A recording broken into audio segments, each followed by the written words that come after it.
So, let's talk about the experience share. Just a few days ago, as of the upload of this video, we actually got some more new information about Pokemon Brilliant Diamond and Shining Pearl that came from various previews of the game where we got to see some more gameplay and learned some more details about the game.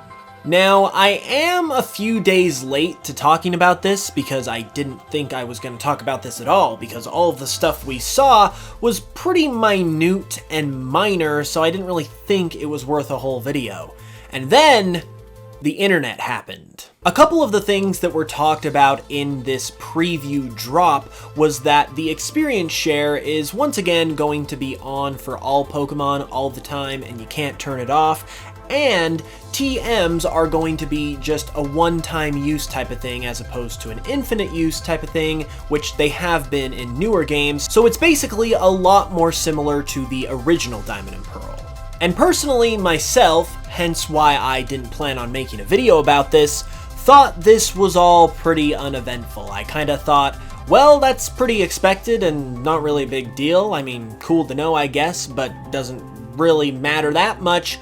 And oh boy, was I wrong. I went onto Twitter to see basically everyone freaking out and causing a ruckus because this apparently is just the worst thing ever, and it became such a huge deal that it just kept being such a big conversation that I feel like now I have to talk about it. So I am here to give my 2 cents about all of this and just have a general discussion with you guys.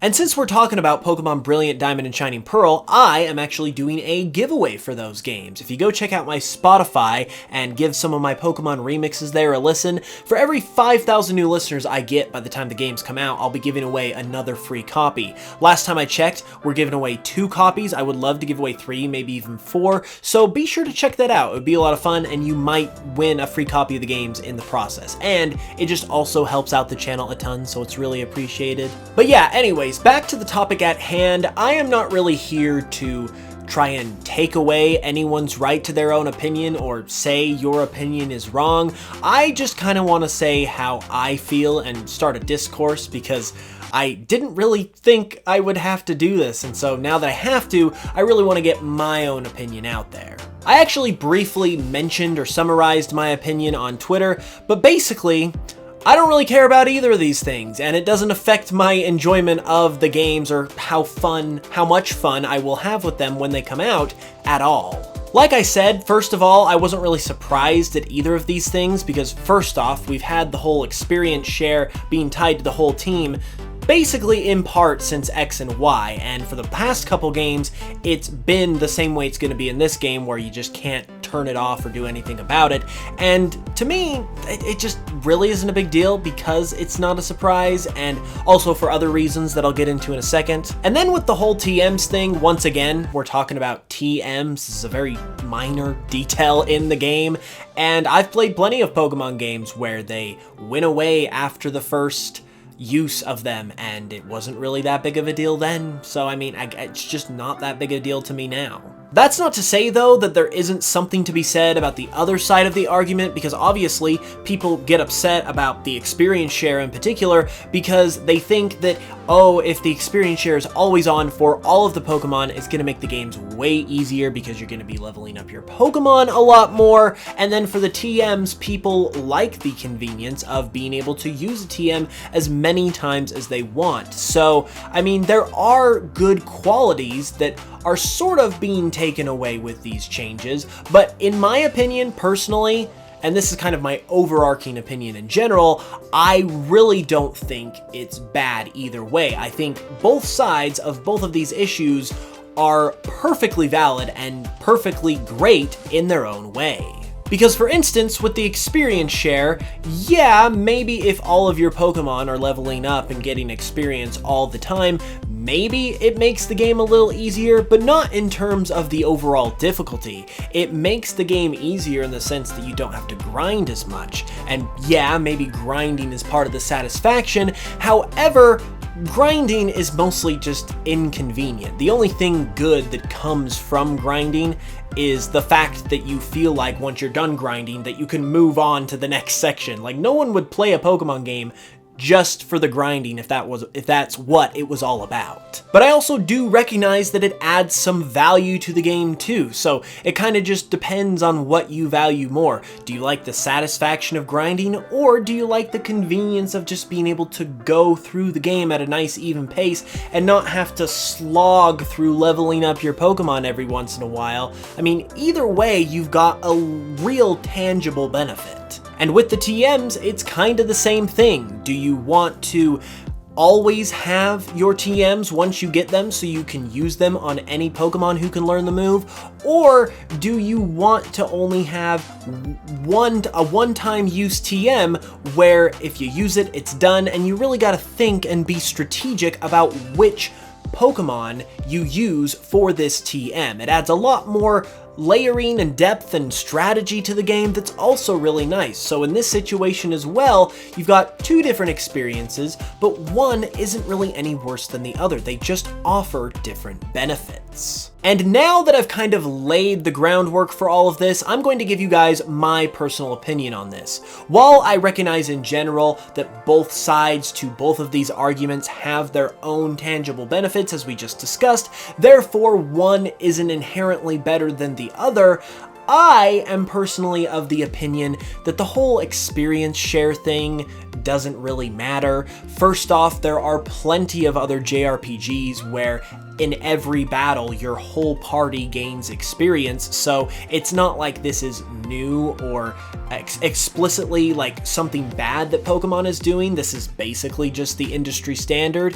And two, I personally don't feel like it makes the games any more challenging. The only thing it really does is eliminate the grinding, which I guess you could say does make it easier, and yeah, maybe it's easier to over-level your Pokemon, but I also feel like if you're just kind of cruising through the game, how the game is meant to be cruised through, meaning you travel from one area to the next, you battle wild Pokemon when they come up, you catch them, you battle all the trainers, you're really not gonna end up that much over-leveled, so you kind of have to try to get over-leveled, therefore you have to try to make it easier, and at that point, that's just kind of how you're playing the game. It's not really the fault of the game itself, which, once again, there's plenty of ways you can make it harder on yourself, there's plenty of different ways that you can tailor the experience to yourself, so I don't really think it hurts the game in the difficulty sense, because like I said, I've played games before this whole experience, Pokemon games, I've played all of them after this, and I really haven't found them to be like noticeably easier. I would say maybe they're a little bit easier in the sense that I am older and therefore more intelligent, but other than that, I feel like the difficulty of the newer Pokemon games compared to the older ones is overall pretty consistent. And as far as the TM thing goes, I actually think it's kind of ironic that people are getting mad about the extra convenience factor of the TMs being taken away, because in my opinion, having TMs be infinitely usable when you get them and they never run out, while that is super convenient and nice, it's also extremely overpowered. The fact that you could just teach every one of your Pokemon who could learn Flamethrower or Earthquake, teach them Flamethrower or Earthquake so you have 2 or 3 Pokemon on your team that know those super powerful moves, that's kind of broken in my opinion. So I feel like it's actually kind of funny, and I do prefer the single TM use for that, because not only is it more balanced, but it also makes you think more about where you're going to use these TMs and which Pokemon you're going to give them to. So I think it's kind of funny how on this side of the argument, we have people arguing in favor of something that actually makes the games easier, and then on the other side of the argument, they're arguing against something that supposedly makes the game easier. So it's kind of like I don't know, people just kind of pick and choose what they want for any given situation. It's not really the issue of the games being easier, it's just ultimately what they prefer, which is completely okay as long as you recognize that it's just your personal preference and not an actual problem of the game. Ultimately though, and why I was so surprised that this was even a thing that brought me to have to make a video about it in the first place, is that these things are really minor details. It's not like this is a whole national deck situation all over again. These are minor features within the game. So I really don't think, regardless of which side of the argument you're on, it's going to make or break your experience at all. You could very easily go through an entire game and not teach your Pokemon a single TM, especially because HMs aren't in the game.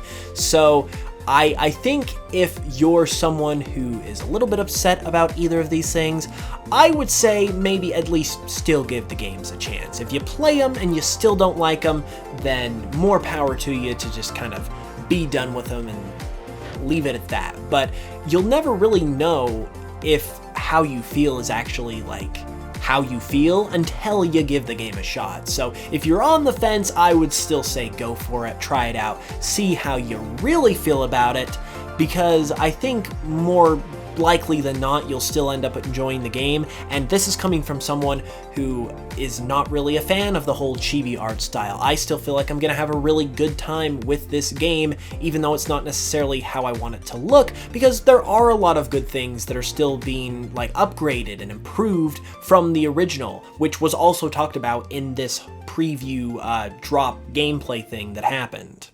So that pretty much is my opinion, but now I want to hear from you guys. What do you think about all this? Please let me know in the comments below, and I know some of you are going to think differently than me. That's fine, and if you really don't like my opinion, I personally don't really care, because I don't care if you think differently. I think it's great if you think differently, because you should do what you feel is best for you. So ultimately, have a nice, fun, respectful discussion down in the comments. I'll try to join as long as it's not too scary down there. And with that said, yeah, thanks for watching. I will see you guys very soon with another video. I love you very much as always. Thank you for the support. It means the world. And until the next one, as always, I will smell you guys later.